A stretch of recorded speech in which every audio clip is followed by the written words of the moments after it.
నిజం నిక్కరేసుకునే లోపు అబద్ధం కాస్త ర్యాంప్ వాక్ చేస్తున్న రోజుల్లో ఇది సాక్షి పెట్టుకొచ్చినటువంటిది ఇసుక ధరలకు సంబంధించి.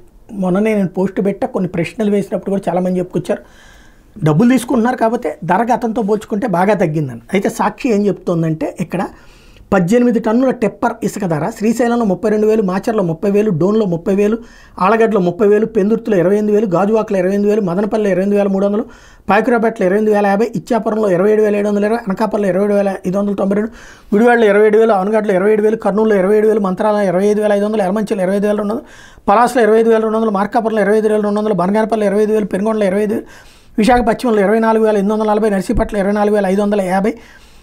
ఇట్లా చూసుకున్నటువంటి సందర్భంలో ఫైనల్గా నందికొట్కూరు 20,000 అన్నటువంటిది రాసుకొచ్చారు.